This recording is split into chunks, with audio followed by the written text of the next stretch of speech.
Salve Maria, pessoal, tudo bem?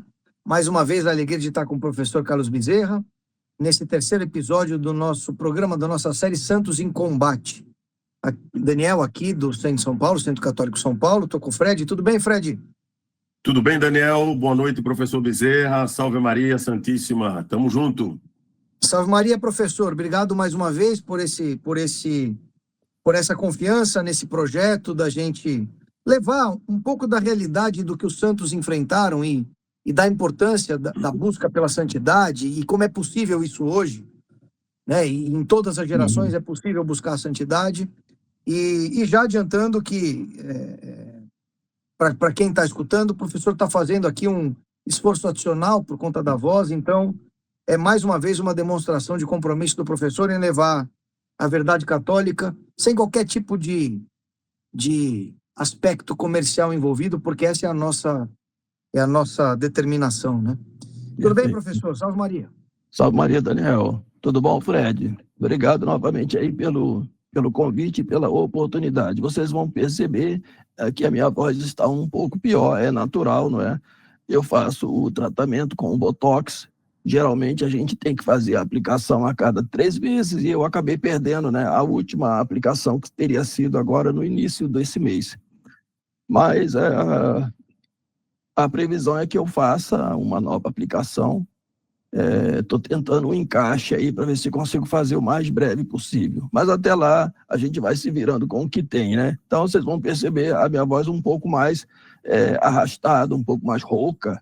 Mas acredito também que conforme a gente for contextualizando, conversando aqui, ela vai soltando um pouco mais, né? Então vamos em frente aí. Obrigado novamente e peço um pouquinho de paciência para vocês hoje. Vamos lá, professor, mais uma vez, obrigado. E eu queria, professor, eu sei que não compete a mim, porque a audiência é do senhor, mas agradecer a todos aqueles que nos ajudaram a lembrar que São Gamaliel de fato é santo canonizado, que no último programa nós estávamos... Ficou a dúvida, né? E o pessoal lembrou aí, dia 3 de agosto, e também um rapaz que me corrigiu num ato falho meu, quando eu troquei a palavra, se não me engano, nestorianismo por outra, eu misturei as heresias e de fato está correto, temporalmente. Eu faço toda a descrição da heresia e cito o nome errado, então agradeço aí, eu não lembro o nome do rapaz, mas ele sabe quem foi. Obrigado pelo toque aí. E é isso, a gente às vezes está falando e se atrapalha mesmo, faz parte. Mas o que nós falamos no programa passado? E eu usei esses agradecimentos como ponte. Nós falamos do avanço do que a Igreja do Vaticano II chama de Igreja Primitiva, com o estabelecimento das dioceses e a maturidade do processo todo de formação do corpo eclesial e da igreja, e mesmo da doutrina, no século II. E aí a gente vira o programa falando de montanismo, falando das principais heresias que aconteceram nesse período, de forma que a gente, nesse programa, vai tratar o século III. E a ideia era fazer o século III e o século IV, pessoal, mas o século IV é tão rico, crise ariana, que a gente vai fazer um programa só do século IV. E o século III ele é muito importante também, não só pelas heresias, mas pelos fatos históricos que aconteceram nesse período. Quais são as principais heresias que estão acontecendo nessa época? A gente tem uma heresia chamada adocionismo, que era uma heresia interessante, que pega passagens de Paulo deturpadas e diz que Cristo foi adotado por Deus como filho. Que ele era um ser humano normal, uma criatura que foi adotada por Deus. E, portanto, ele é filho de Deus por adoção. Na verdade, adotados somos nós. Sim. Pelo batismo nos tornamos irmãos em Cristo, irmãos de Cristo e filhos adotivos de Deus. Mas Cristo, filho unigênito, não é adotado. Depois você tem o sabelianismo, que era uma heresia bastante gnóstica, que ia contra a Trindade e que botava... É uma espécie de modalismo, né? Que dava as finalidades do Pai, do Filho e do Espírito Santo e também uma cadeia de precedência, né? O Pai vem antes do Filho, enfim...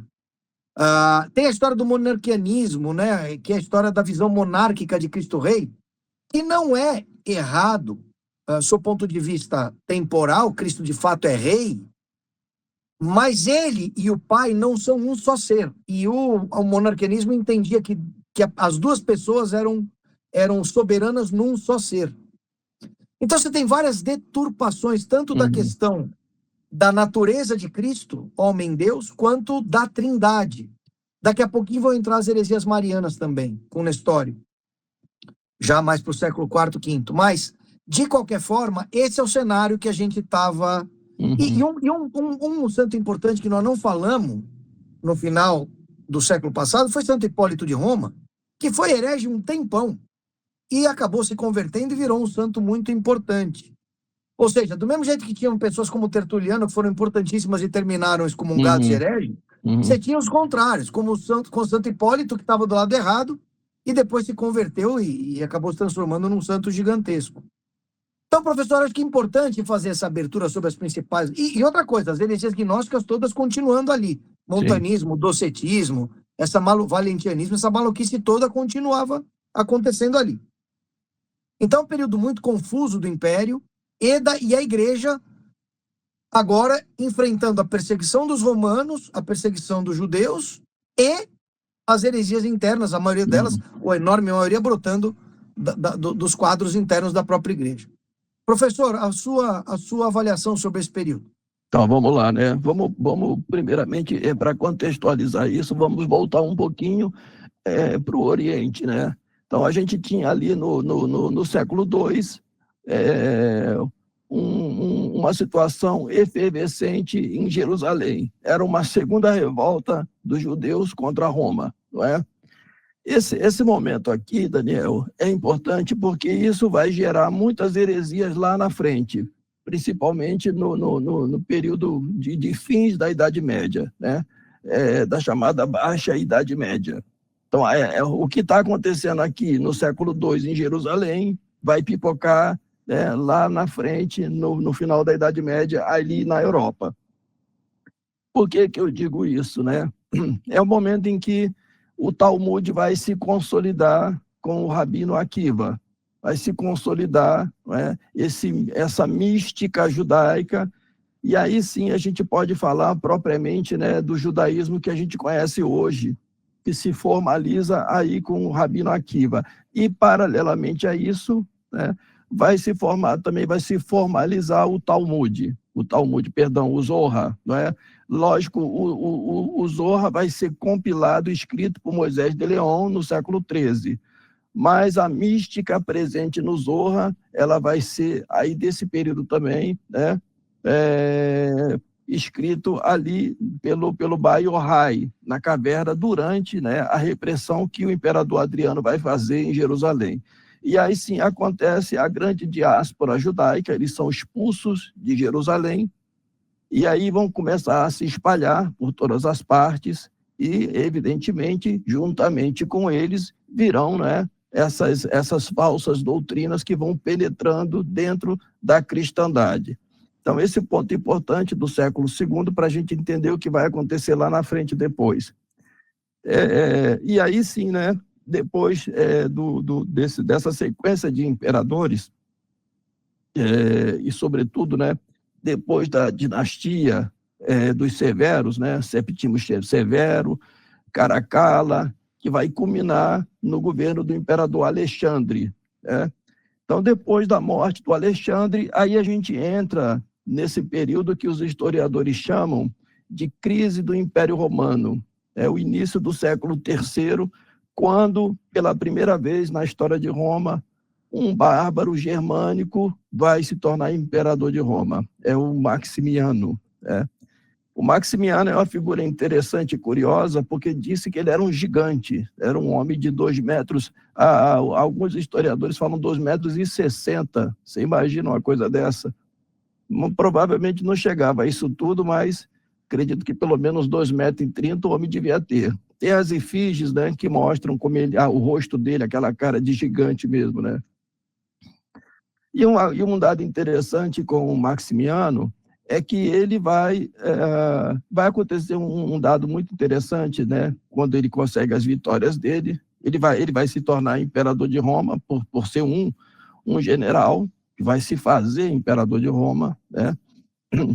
Eu já vou contar um pouco dessa história do que aconteceu com o Maximiano, mas só para contextualizar o porquê dele se tornar general, para entender. Isso está no âmbito da crise do Império Romano, porque durante, né, é claro que todo imperador romano, para se manter no poder, ele tinha que ter uma boa relação com as legiões romanas, com o exército romano e com a sua guarda pretoriana, principalmente. E para isso eles tinham que dar muito dinheiro para o exército romano. Quem vai tornar isso, né, absurdamente alto, o preço disso, vai ser o Septímio Severo. O Septímio Severo dizia para os seus filhos, né, o Geta e o Caracalla, dizia, olha, para governar vocês têm que se dar bem um com o outro, eu não quero divisão entre os irmãos, paga bem para o exército e o resto, desdenhe do resto, não importa o resto, né? Então, essa era a política, né? Pagar muito bem ao exército. E por isso começa um processo, né, de militarização do próprio Império Romano. Ou seja, a partir daí, a maior parte dos imperadores serão generais. E era o caso do Maximiano. O Maximiano vai prestar uma homenagem para os seus soldados, depois de uma vitória, coroando cada soldado com uma coroa de louros. Um dos soldados, que era cristão, vai se recusar a essa homenagem, porque vai identificar nisso uma forma de idolatria. E, de fato, era considerado assim. Né?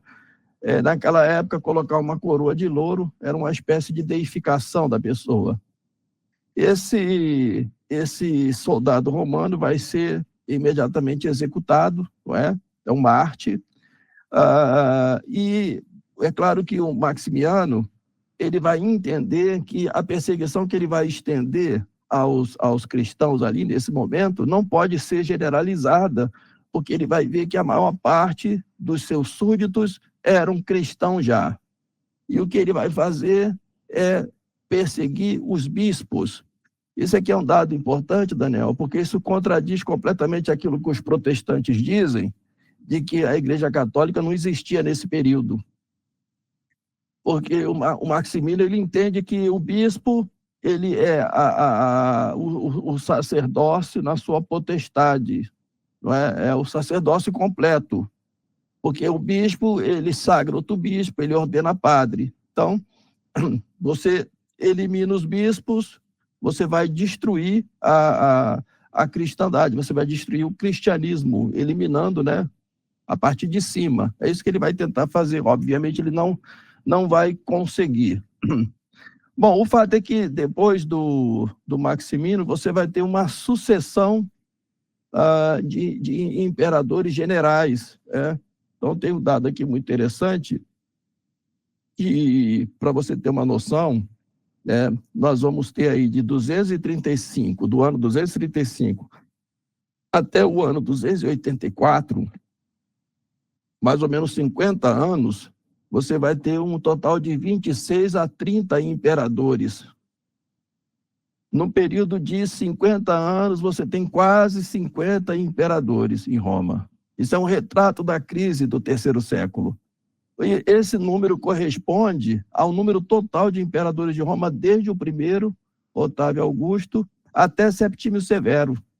Então, você pegou aí um período, né, de mais de 200 anos do Império Romano, e que você teve o mesmo total de imperadores desse período do início da crise do Império Romano. Que você tem essa quantidade imensa de imperadores, a tamanha instabilidade de Roma. Um outro fator também, então eu disse aqui 2 fatores para a gente entender a crise do Império Romano nesse período aí.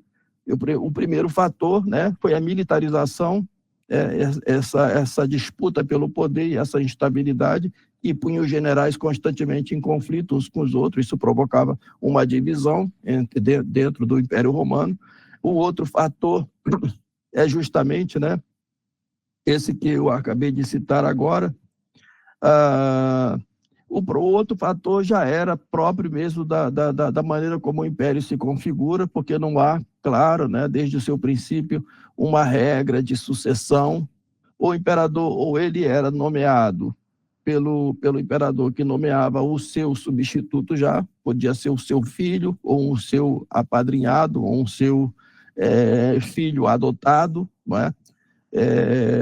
Ou se não, era pelas intrigas palacianas. Era dessa maneira que ocorria a sucessão imperial. Então não havia uma clareza, não havia uma regra clara. Então, desde o princípio, né, Isso foi uma fraqueza da própria constituição do Império Romano, porque quando o Império Romano se fundamentou, na época de Caio Otávio, a ideia não era de um império, a ideia ainda era uma ideia republicana.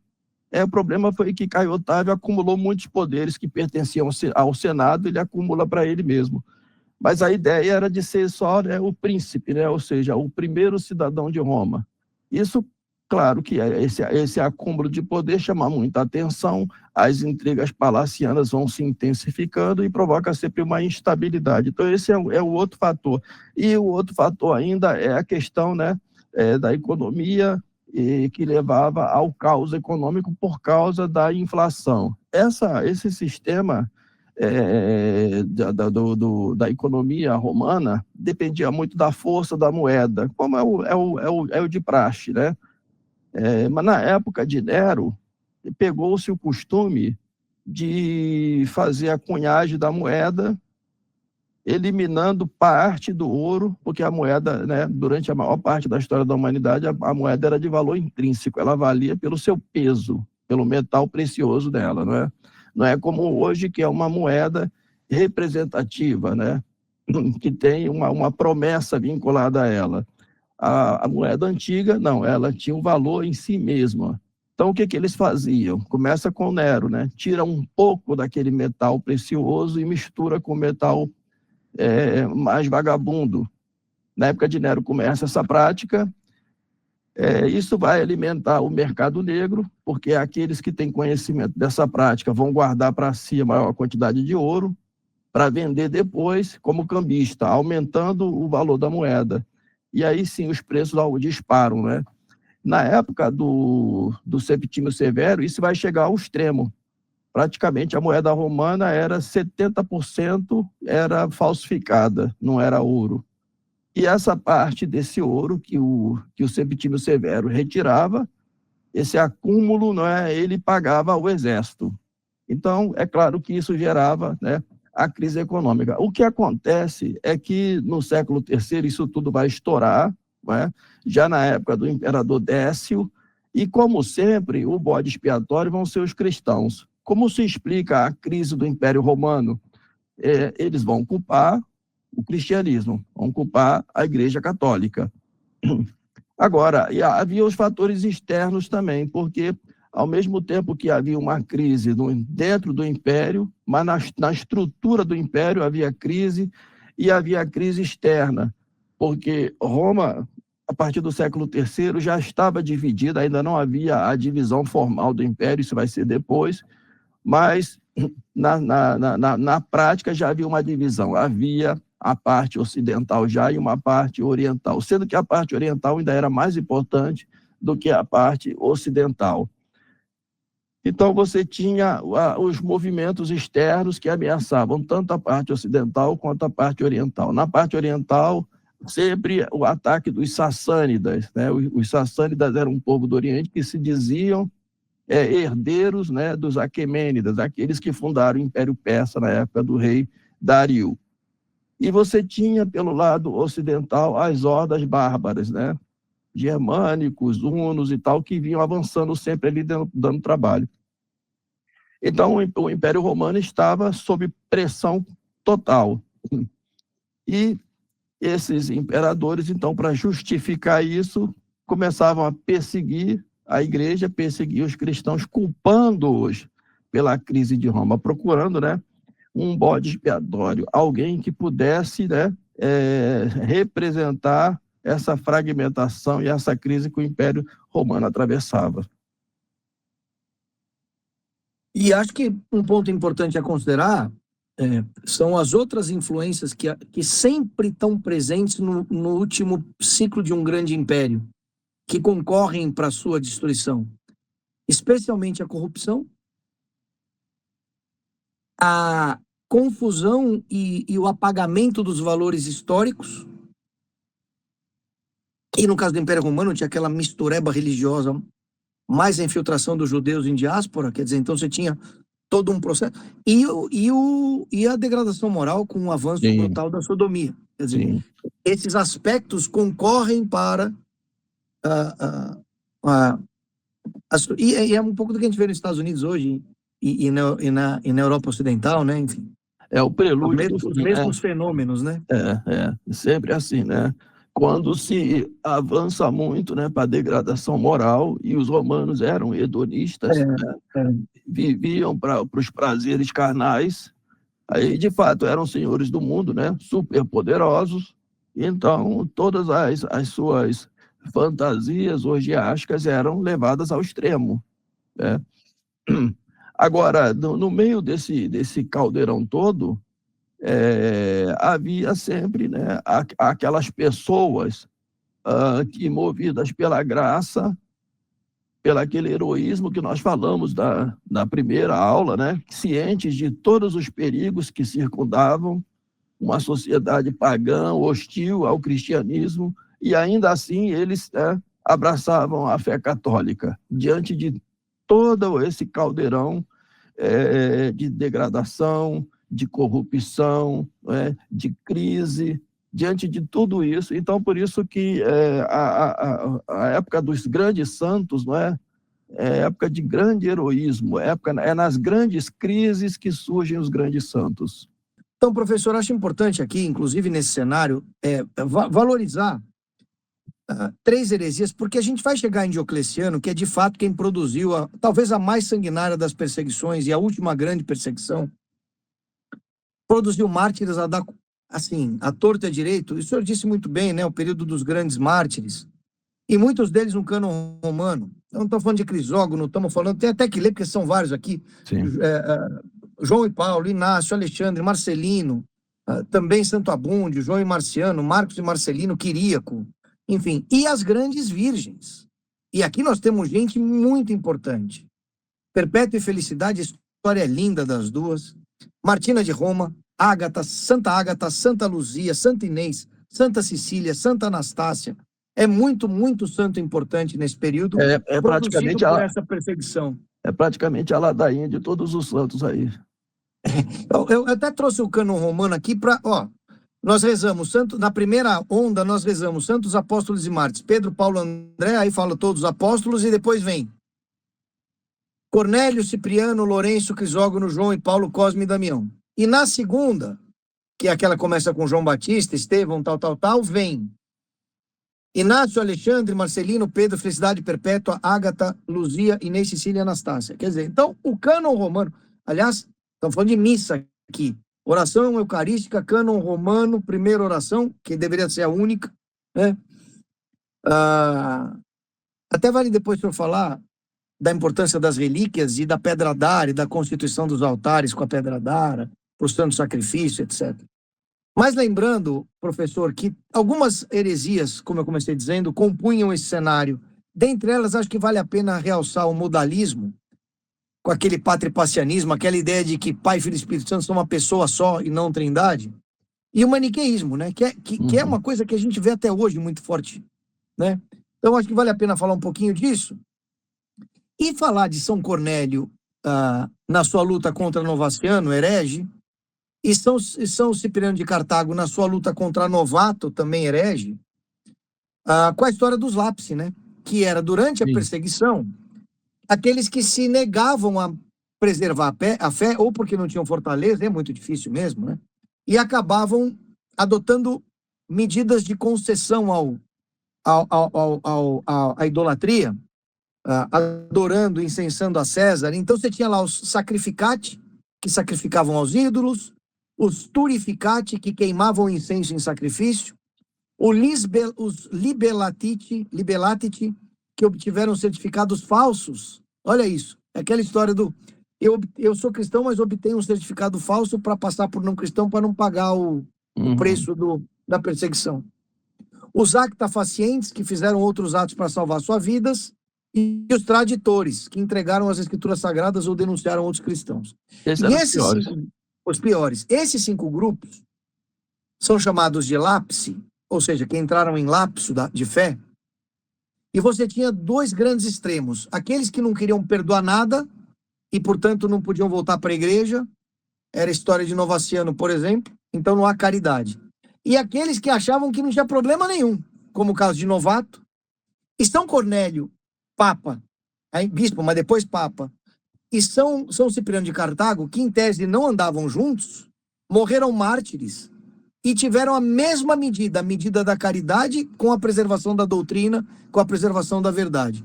Então, acho que esse arrazoado, professor, Sim.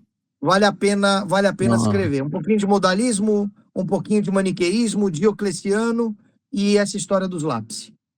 Pois então, né?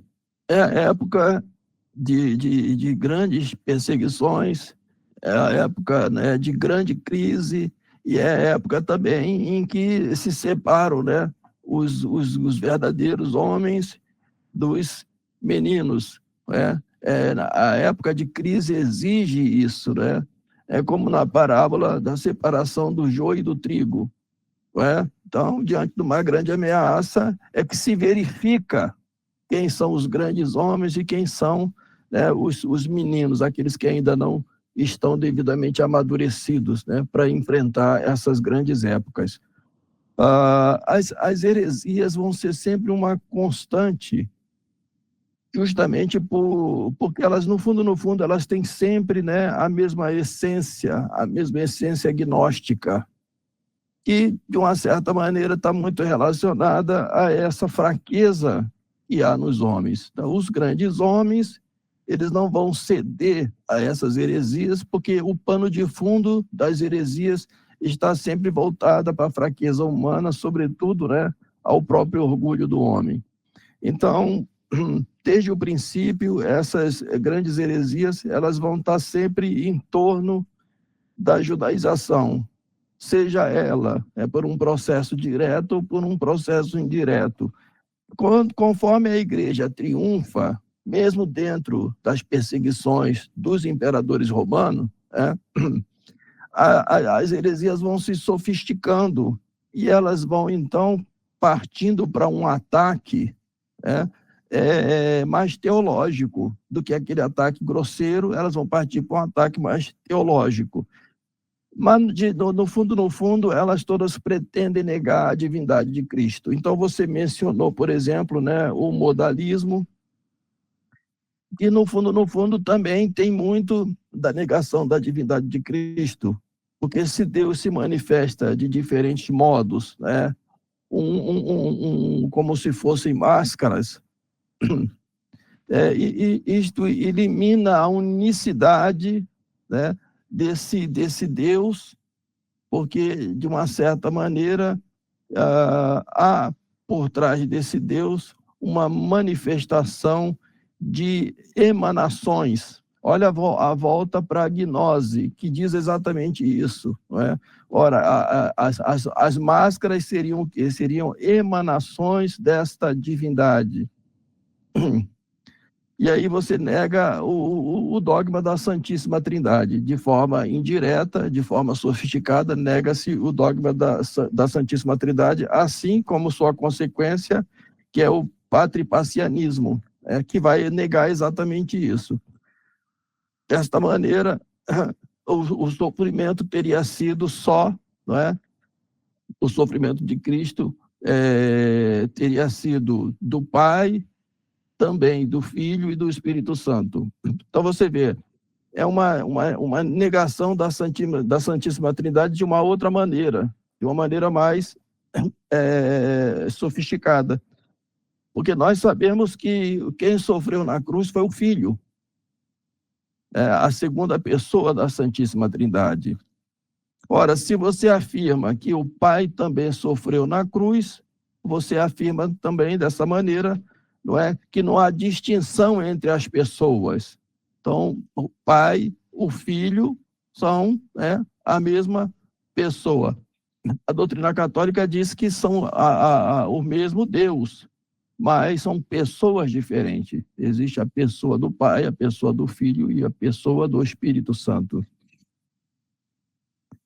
E a última, não é a mais grosseira de todas, que é justamente, né, o maniqueísmo. E o maniqueísmo vai ter muita penetração, né, tanto na parte oriental do Império Romano, na cristandade, no início da igreja, como também no norte da África vai ter muita penetração, e por isso Santo Agostinho vai ser muito contaminado por essa doutrina maniqueísta. E a doutrina maniqueísta, ela vem do Oriente, provavelmente veio da Pérsia. Essas doutrinas gnósticas, elas vão ter sempre uma origem mais, né, para o Oriente. Ou vem, né, da civilização dos antigos Vedas, da Índia, os indo-europeus, e vão migrando, né, para a Europa, para dar origem à civilização greco-romana, e vai acabar sendo, de uma maneira ou de outra, né, eliminada ali dentro do processo de maturação do pensamento grego, mas ela vai subsistir no orfismo, no neoplatonismo, mas no Oriente ela vai estar com muita força. Então, conta-se a história do Manique, teria sido ele, né, o principal difusor da heresia, que tem o nome, né, maniqueísmo, em função dele, do Manique, que pregava esse dualismo dessas dois seres que lutam entre si numa espécie de dialética em que é necessário que esse combate exista, mas que há sempre algo de um no outro, né? O bem e o mal, como se fossem dois seres, ou dois deuses, né? Um bom e um mal. E é Santo Agostinho que vai refutar essa heresia de forma brilhante, não é? De forma brilhante. Para dizer que o mal não é um ser, o mal é a ausência de um bem. Não é um problema ontológico, mas é um problema, sobretudo, de ausência de algum bem, é uma falta de algum bem. De forma brilhante, né? Santo Agostinho destrói a doutrina maniqueísta, embora ela vá sempre permanecer, né? Hoje, por exemplo, Daniel, a doutrina maniqueísta é mais forte do que a gente possa imaginar. Ela domina a mentalidade da maior parte das pessoas. A maior parte das pessoas, elas não têm a menor noção do problema do mal, o que é o mal, né? E elas têm sempre a tendência de pensar no mal como um ser. E por isso, tem muitas uma história vezes... aí, professor, desculpa, que é a história do quão atraente é uma coisa do tipo yin e yang, né? Sim, eu posso pecar um pouquinho, né? É da minha natureza. Exato. O Yang é o símbolo exatamente dessa doutrina, né, gnóstica, maniqueísta. Porque veja que é um símbolo que representa um certo movimento, né? Parece que é um diálogo entre o preto e o branco, e há uma semente, né, são duas forças ali dialogando, né, em movimento.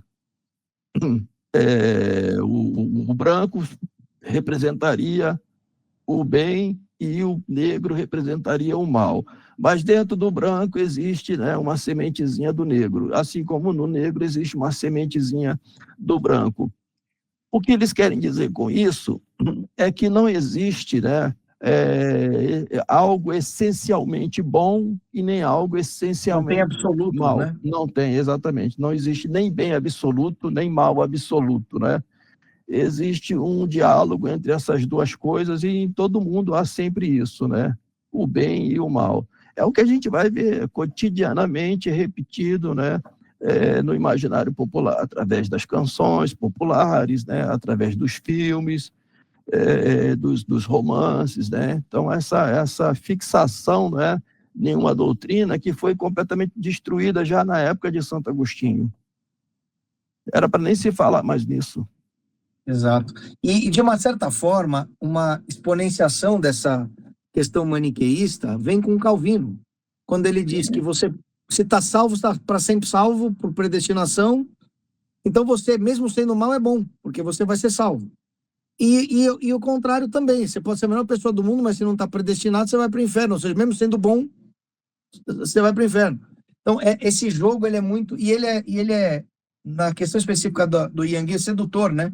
Porque ele permite um pouco de pecado e um pouco de mal como parte da natureza irreversível do ser humano. Ou seja, não há santidade possível, né? Exatamente. Tudo isso para dizer exatamente isso, né? Não há santidade possível.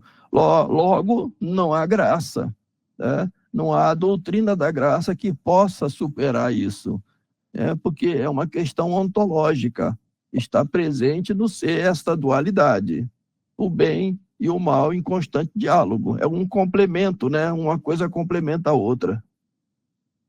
Exato, professor. E falando de Diocleciano, que o senhor vai entrar agora, eu queria trazer também a história do Papa Caio, São Caio, que era tio de Santa Susana, e ali a família toda martirizada, o Papa, e era uma família de nobres, né, vinculada ao imperador, esqueci agora qual era o imperador, que também era da família, enfim. Então você tinha uma perseguição que ia nos cristãos, independente da classe social, independente da... Vai do Papa à filha do nobre, né? Uhum. Eu acho que vale a pena trazer esse momento. Eu acho que isso é na época do imperador Alexandre, se não me falha a memória. Apesar de que houve perseguição, sempre teve durante todo o período do Império Romano, ou mais ou menos. Havia momentos em que isso não era uma política, não é, ostensiva do imperador. Havia momentos assim, mas sempre havia a perseguição. Por exemplo, no caso do imperador Alexandre, houve menos perseguição aos cristãos, mas não deixou de haver, sempre havia, entendeu? Agora, o que é salutar nessa história toda é a gente ver a grandeza dessas pessoas, não é? Porque veja como era impressionante o sofrimento e o martírio a que elas eram submetidas. A Santa Inês, por exemplo, se não me engano, é Santa Inês que tem os seios cortados, não é isso? Então, é impressionante o que ela diz para o carrasco dela. Ela diz como você tem a coragem de tirar de uma mulher aquilo que através do qual a sua mãe lhe alimentou. Né? Olha a grandeza da pessoa diante de um sofrimento tão atroz. E o pior de tudo, não é que isso tudo está na Catena Áurea, vale muito a pena ler, sabe? Todas essas histórias dos santos, isto é um antídoto, um remédio para a nossa fraqueza, fortalece a nossa fé e, ao mesmo tempo, né, mostra para nós a desfaçatez, a cara de pau da Igreja Conciliar em descanonizar esses santos, Tem uma história, eu não sei se eu já contei, Daniel, essa história era contada pelo professor Rolando Fedeli, e é verdade, porque estava lá no livro do próprio, né, feitor da coisa, que foi o Dom Paulo Evaristo Arnes. Nesse processo de descanonização dos santos que Paulo VI empreendeu, porque tudo isso começa com o Papa Paulo VI, começa a jogar no campo, né, do imaginário popular e das lendas, todas essas histórias. Se você pegar hoje o Wikipédia para fazer uma pesquisa sobre a vida de cada santo, você vai ver que faz parte da lenda, da época e tal. E um desses casos era o caso de São Jorge. E aí o Papa Paulo VI ia descanonizar São Jorge e o Dom Paulo Evaristo Arnes escreveu para ele pedindo para que não se fizesse isso, porque como é que ficaria o Corinthians, né? Sem o seu santo padroeiro. Eu, como corintiano, não posso endossar essa conversa porque ela não tem sentido nenhum. E é verdade. E o Paulo VI não descanonizou São Jorge por essa razão. É absurdo, né? É absurdo. Aqui eu pesquisei aqui na Acta, a Santa Susana era parente de Diocleciano.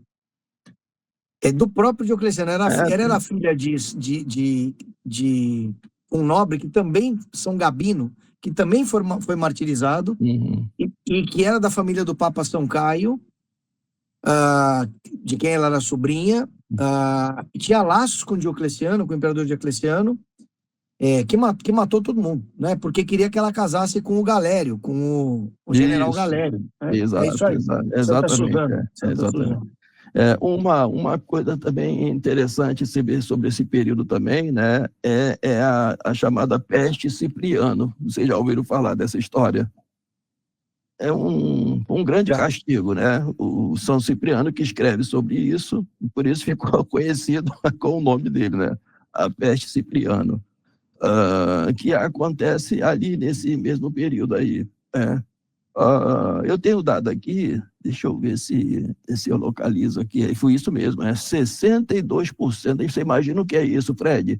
62% da população do Império Romano pereceu nesse período aí. Você imagina o que é 62%, né?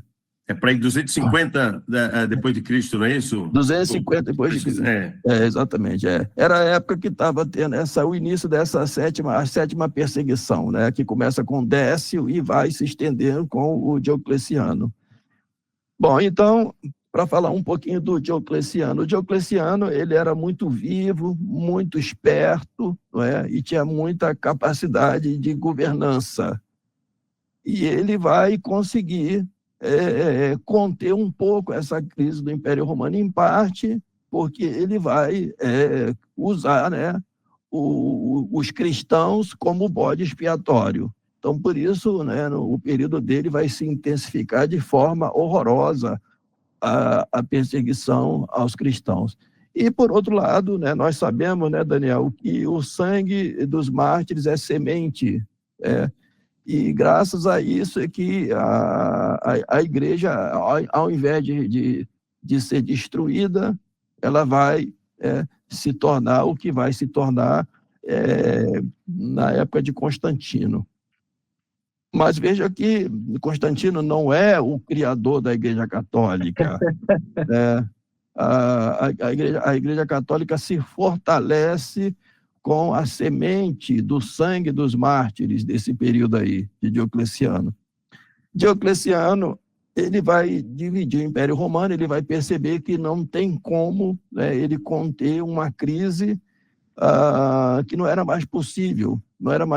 Essa crise do Império Romano, ela já começa, já desde o seu princípio, com o primeiro imperador, ela já era para ter explodido na época do Septímio Severo. O Septímio Severo, ele vai conter essa crise, disfarçando essa crise com, né, a falsificação da moeda para pagar bem ao exército romano, e essa crise vai explodir justamente no século III. E o imperador Diocleciano, então, ele vai ter a ideia de fazer uma tetrarquia. Ele vai dividir o Império Romano em 4 partes, e aí ele vai usar uma estratégia muito inteligente que não veio da cabeça dele, veio da estrutura da igreja. Lembra que eu falei que o Maximiano, ele entendia que para destruir a igreja ele não deveria atingir diretamente os cristãos, os fiéis. Ele tinha que atingir na sua cabeça. Então ele vai procurar martirizar os bispos. E o Diocleciano, ele vai entender que a estrutura da Igreja Católica funcionava muitíssimo bem. Mesmo perseguida, mesmo na ilegalidade, a Igreja continuava funcionando muito bem. Nós sabemos porque a estrutura da Igreja Católica, o seu fundador é divino. Logo, a estrutura, né, ela tem que ter também essa graça divina do seu fundador. E ela funcionava muito bem porque todo esse sistema de sucessão apostólica que os protestantes negam, mas é justamente a sucessão apostólica que explica a sobrevivência da igreja nesse período aí.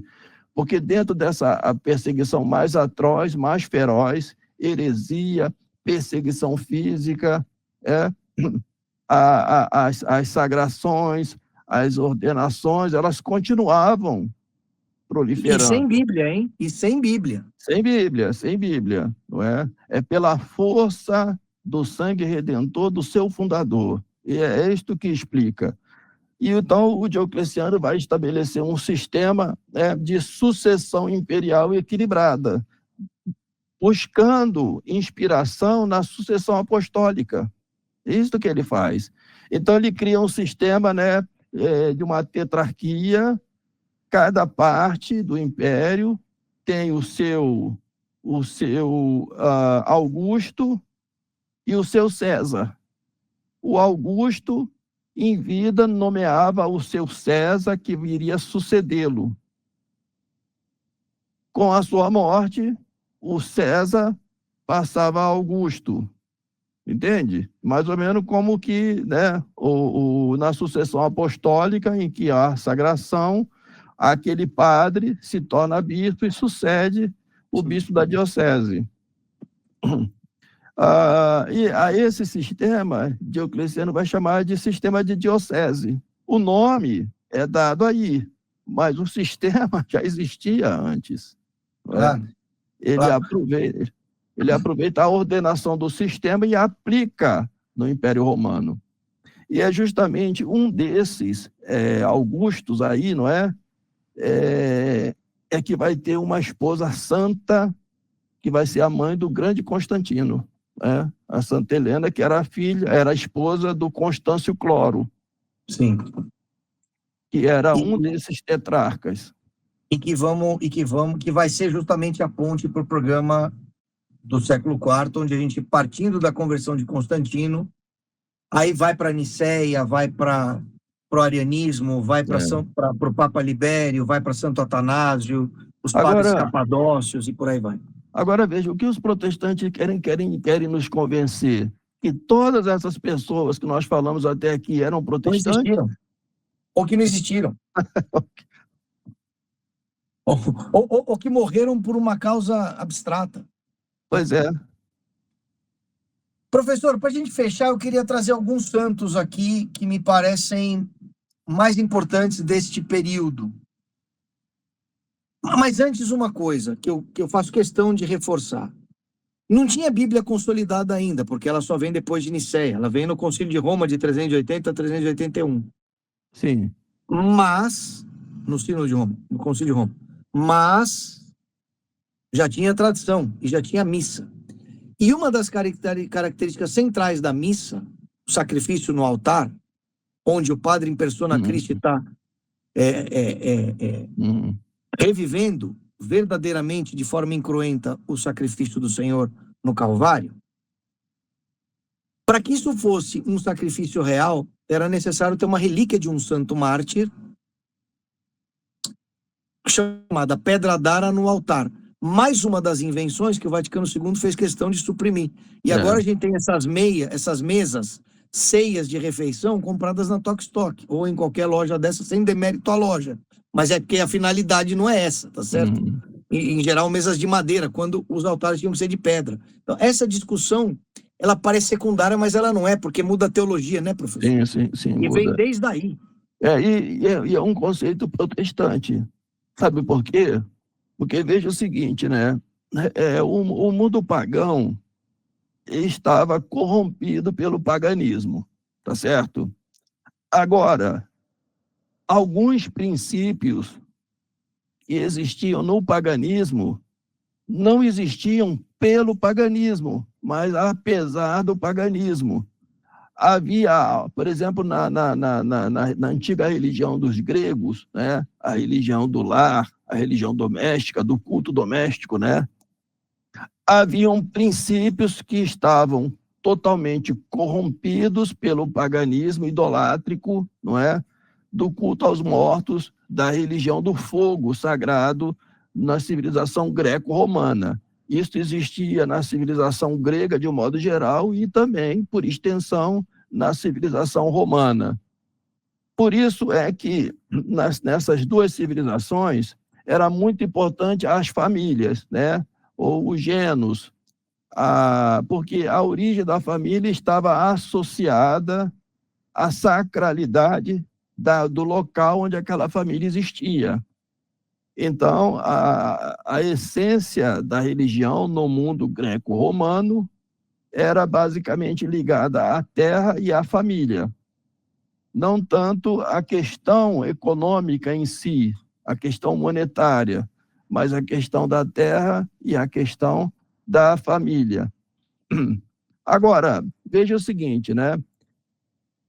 Excluindo-se todos os elementos pagãos disso tudo, há que se notar que havia algo de bom nisso, não é? Porque o primeiro senso de pertencimento que todo homem tem está ligado à família. Então, a valorização da família como o primeiro corpo social fundamental, né, estava presente ali. Isto é bom, não é? Então, a sacralidade do ambiente,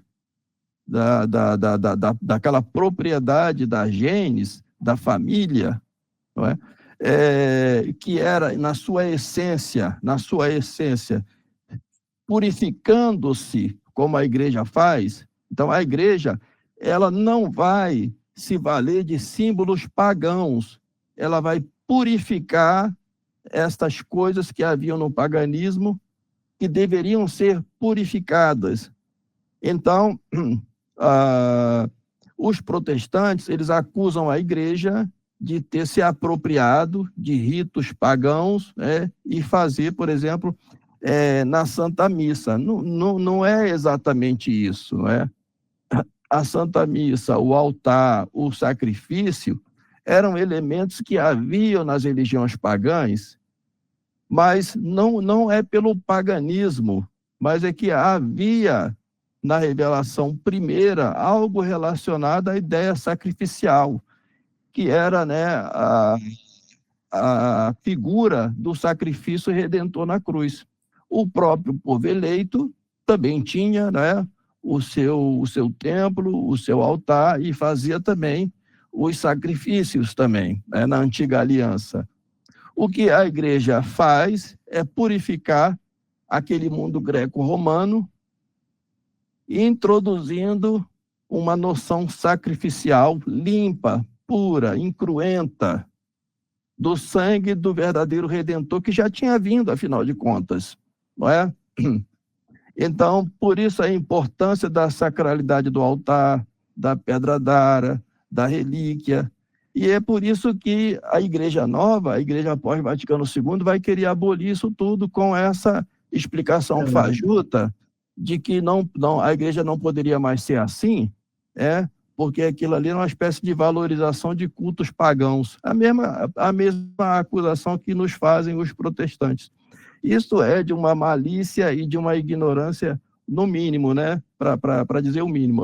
Ou uma ignorância muito grande, ou é uma malícia profunda. Né? Importante que eu trouxe isso porque, ainda que de boa parte deles de origem judaica tivessem trazido para a celebração da missa algo do Pêssar, isso era um componente nesse processo de purificação, inclusive o próprio Pêssar sendo purificado. Sim, exato. O Vaticano II faz o contrário, ele transforma a missa num Pêssar novo. Exatamente, e ele destrói a sacralidade.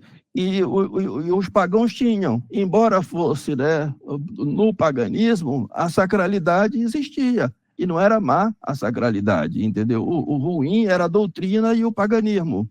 Por exemplo, né, quando uma gens, uma família, né, ia se construir, né, naquele determinado local, a primeira coisa que ela fazia era um ritual de purificação do solo, certo?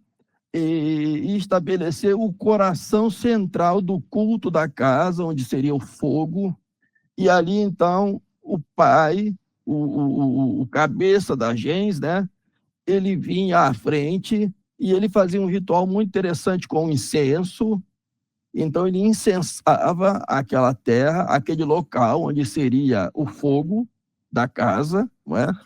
E ele fazia um gesto que é, em essência, né, repetido pelo padre na hora da missa, quando ele vai purificar o altar com incenso. Eu não sei exatamente, ele faz o movimento, né, em sentido horário, acho que 2 em sentido horário e 1 em sentido anti-horário, né? O sinal da sacralidade e da purificação, porque todos nós que vamos nos apresentar diante do altar, nós temos que fazer esse exercício, não é?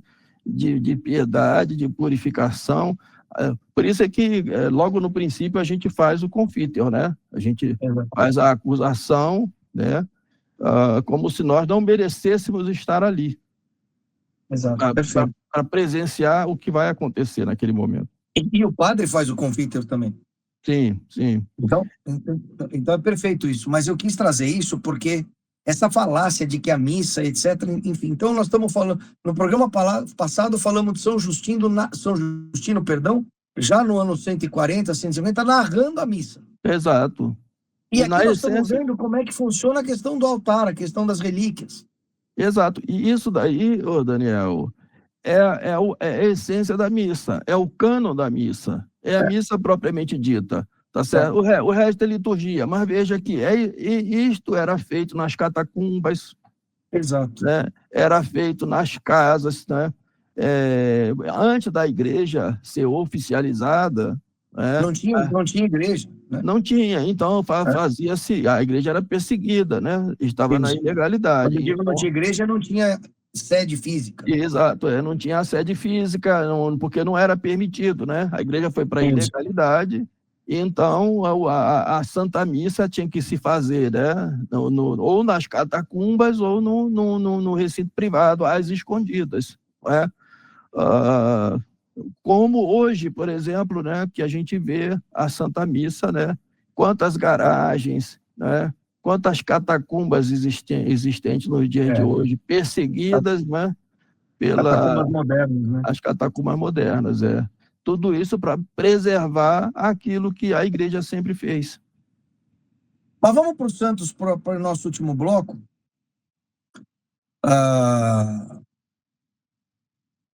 Mas acho que vale a pena dar essa inserida nessa discussão, que em tese não tem nada a ver com o assunto, mas como é desta época, eu acho que vale a pena. Sim, sim. A sua explicação que o senhor deu foi muito importante. Mas quem são os santos que eu achei importante da gente conversar para fazer esse último bloco? São Sebastião, soldado romano, vira um ouriço, é jogado no mar, e Santa Luciana acha o corpo dele, cuida dele, ele volta para dizer para o imperador: aqui, eu vim aqui dizer a verdade de novo. Verdade. Ele não foi embora, ele voltou. Verdade. São Cosme e São Damião, infelizmente muito sincretizados, morrem perto do ano 300 também mártires. São Cristóvão, que está o tempo todo com o demônio naquela dinâmica de encontrar o mais poderoso, o Deus mais poderoso. Esse é outro que morre decapitado, esse é outro que querem transformar em lenda, São Cristóvão. São Lourenço e o Papa Sisto II, com a história do tesouro da igreja. Queres o meu tesouro? Tá aqui os pobres, as viúvas, Exato. Essa também é morrendo 258 mártires. São Jorge, que morre no ano 303, o senhor acabou de falar. E São Brás, que também é martirizado sob Licínio. São Brás, então São Brás, eu estou sempre pedindo a bênção da... São Brás forçosamente virou seu santo. Sim. Eu fui para Anápolis, né, na festa de São Brás, para conseguir uma benção aqui para a garganta. Que São Brás interceda pela sua pronta recuperação, se não de maneira definitiva, pelo menos com essas doses de sim, pelo menos para dar um bálsamo aqui de alívio, né? E acho que um outro santo fundamental, mas vamos falar pouco dele, porque ele começa também, mais importante na outra aula, é Santo Antão, porque ele começa o monaquismo oriental, ele vai ser influência para Pacome, mas essencialmente para Santo Atanásio, que vai ser o leão, o monstro. Sim. Eram amigos. O herói do século IV. Sim. Então, o Santo Antão, ele é impressionante pelo seguinte, que é uma coisa que pouca gente sabe, não é? Hoje, né? Antigamente as pessoas sabiam com mais propriedade, porque afinal de contas também o Santo Olha o Fred mostrando o livro aí. Isso, Santo Antão. Santo Curadás também passava por isso, que é tomar a surra do demônio, né? Então, é uma coisa impressionante que Deus permitia que alguns dos seus filhos diletos, né, tomassem uma surra do demônio, surra mesmo, de verdade. Padre Pio, né? São Padre Pio também. São Padre Pio também, né? Santo Curadás também e Santo Antão apanhou bastante do demônio, né? Agora, tem uma história interessante dele, né? É que ele tomou uma surra para valer do demônio, né? E depois, quando ele olha, nossa, Jesus Cristo estava ali presente, né? E ele fala, poxa, você estava esse tempo todo, não me ajudou?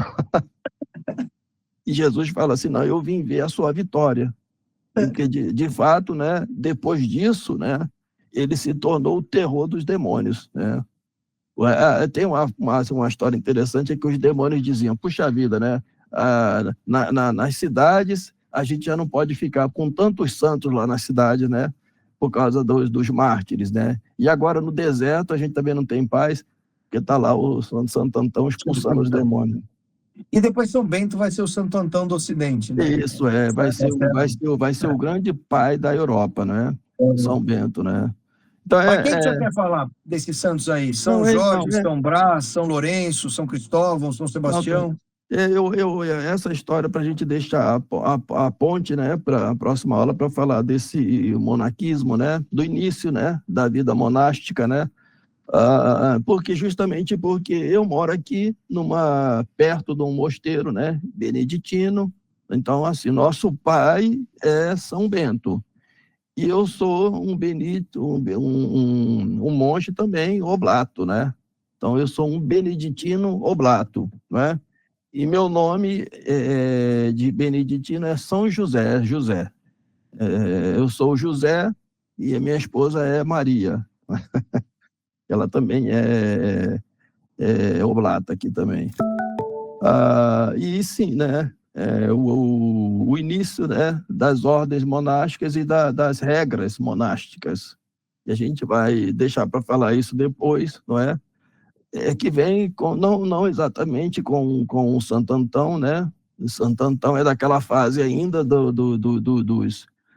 dos monges que vão ter aquela vida asceta, né, no deserto. E depois, sim, vão se formar as comunidades monásticas. E aí, sim, o termo comunidade está muito bem aplicado. A gente pode ver isso aqui no Mosteiro da Santa Cruz, né? Porque viver em comunidade é isso, né? Ninguém é dono de nada, tudo é comum a todos. Esta é a essência da vida em comunidade. E por isso, Daniel, só para encerrar, né? Outra coisa muito ruim que os modernistas fazem é chamar as paróquias de comunidades, né? As comunidades de base e tal, etc. Não são comunidades, né? Uma paróquia não é uma comunidade. Uma comunidade é aquilo em que tudo é comum a todos, né? Perfeito, professor. E o senhor falou do Santo Antão, eu queria trazer à baila outro santo, ele é mais para frente, então, teoricamente, a gente falaria dele no programa que vem, mas na linha dessa história do deserto, São Simão Estilita, né? Que morou anos em cima de uma pedra, sem comer, sem dormir. Então, assim, o grau de heroísmo dessas pessoas, de ascetismo, mas não no ascetismo em favor da vaidade pessoal, ascetismo em favor da santidade. Inclusive, né, eles recebiam graças para isso, né? Nós não podemos querer imitar isso, entende? Isso. Nós temos que oferecer nossas privações, penitência nas pequenas coisas. Por exemplo, eu estou com esse problema na minha voz. É uma excelente oportunidade, não é? Para eu oferecer a Deus, não é? Essa minha privação não é pela minha vontade que eu estou assim. Eu gostaria de estar com a minha voz normal, mas eu tenho que, né, saber suportar isso e oferecer isso a Deus, não é? Então, porque assim, Deus ele exige de nós aquilo que é possível, né? Como se diz, Deus dá o cobertor, dá o frio conforme o cobertor, né? Assim, esses homens desse período aí, eles tinham, né, uma graça especial para conseguir fazer coisas que são praticamente impossíveis para nós hoje. Exato. E é interessante isso porque o senhor, com o seu exemplo, e todos nós somos chamados a isso, e mal ou bem Santa Teresinha do Menino Jesus mostrou essa história de um jeito perfeito. mais moderno, né? Acho que ela é o exemplo mais perfeito disso, é ela. Nas pequenas coisas, não é que... Porque o grande problema nosso é ser contrariado na nossa vontade, não é verdade? A mortificação do pouco, né? A mortificação do isso. E aí a gente tem que saber aceitar isso, né? Os ateus, né, riem da gente e falam, esse Deus de vocês só quer sofrimento e tudo, né? Mas eles não sabem nem o que é Deus e nem o que é sofrimento. E sofrimento todos teremos, a questão é se tem sentido ou não, né? Para eles não tem. Exatamente. E essa história basicamente a teologia paulina de completa em minha carne o que faltou no sacrifício de Cristo na cruz. Quando um protestante evangélico lê essa frase, ele deve enlouquecer. Como assim faltou? Como assim completo em minha carne, eu, Paulo? E é exatamente disso que se trata, né? Bom, professor, acho que fizemos aí cumprimos o século III nos temas mais importantes, com essa contextualização brilhante que o senhor fez do cenário do Império e tudo mais. Fred, alguma coisa aí? O que te atacou aí? Muita coisa, principalmente a história aí de Santo Antão. Santo Antão é fenomenal. Fantástico, Fenomenal. Tem uma historinha dele que um demônio aparece com um sujeito lá, leva um sujeito para ver ele, e ele já estava muito velhinho, muito magrinho, e na batalha, Santo Antão é jogado no chão, e os 2 outros monges que levaram o sujeito que estava lá endemoniado foram socorrer Santo Antão, caído no chão.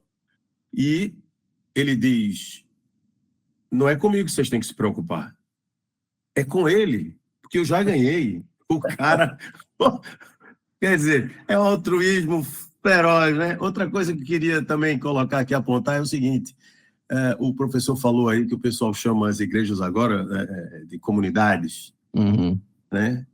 E o padre presidindo, é incrível essa, o padre preside a Assembleia. Esse é uma brincadeira, né? Estão brincando conosco. Não é mais É um condomínio. É um condomínio. É um condomínio. Ele é um síndico agora, né? É o síndico, né? Essa coisa muito protestantizada. Mas, enfim, passamos aqui, tinha uma heresia que eu estava querendo depois, se for possível, vocês falarem aí sobre o rebatismo, que é da mesma época, né? Que é depois refutado também pelo Santo Agostinho, e o rebatismo dos hereges, né? Se vocês depois puderem, na próxima, né? Ele está previsto no próximo, Santo Agostinho, está previsto. Porque no fluxo evolutivo dos lápis, porque eles achavam que estavam ser batizados de novo para recuperar a graça. Isso. O Daniel explicou bem aqui os lápis aqui, que são realmente os pontos essenciais. A gente vai falar disso depois na outra aula. E só para fechar aqui agora, para me despedir também de vocês, é o seguinte: fala que outro que rebateu isso aí foi São Vicente de Lerins, né? E tem uma frase muito interessante que eu há muitos tempos atrás peguei, que diz o seguinte, que é bem moderno, né? Alguns papas Deus nos dá, alguns ele tolera, e outros nos inflige como por castigo. Né? Ou seja, São Vicente parece que estava ontem aqui. É isso. Ora, e é de São Vicente de Lerins a frase, né? Quod ubique quod semper quod ab omnibus. Ou seja, aquilo que foi sempre crido por todos os tempos, mais antigo por todo mundo. Então, isso falando do século IV, né? É isso, e seria muita pretensão nossa achar que Deus só nos daria papas, né? Maravilhosos. Exato, entendeu? Então, a gente suporta também, né, os maus papas por castigo, e é o que a gente vive hoje. Então, você veja que essa simples frase aí, ela é totalmente contra o sede-vacantismo. Exato. Completamente. Fenomenal. Século IV está cheio, né? Século III, IV. Pois é. Então, mas assim, tendo a crer que nós estamos vivendo um período de perseguição menos agressiva, mas de sistematização herética mais agressiva. Eu penso, sabe o que, Daniel? Que são perseguições diferentes, não é? Porque, veja, se você imagina as perseguições romanas desse período que nós estamos estudando aqui, é impossível se ultrapassar o nível de perversidade que os romanos estabeleceram aí. Se você estuda, né, o martírio de cada um deles, parece que eles estavam o tempo todo tentando se superar em criatividade, em requinte de crueldade, não é? De modo que seria impossível superá-los hoje, nos dias de hoje. Então, o martírio de hoje tem que ser diferente. Perfeito. Maravilhoso. Vamos rezar uma Ave Maria, professor? Sim, claro. Para agradecer, a sua voz foi ótima, né? Então... Tá boa. Vamos rezar, porque também ela volta, né? Então, pedir para ela voltar também. Agradecer a Nossa Senhora por esse programa e que tenhamos falado só o que agrade ao Senhor. E Vamos em frente, com coragem, andando sempre sobre a verdade. Ave Maria, gratia plena, Dominus tecum, benedicta tu mulieribus, et benedictus fructus ventris tui, Iesus. Santa Maria, Santa Maria, Mater Dei, ora pro nobis peccatoribus, nunc et in hora mortis nostre. Amém. Amém. Tchau, pessoal. Viva Cristo Rei. Até a próxima. Viva Cristo Rei. Um grande abraço. Tchau, professor. Grande Tchau, abraço. Daniel.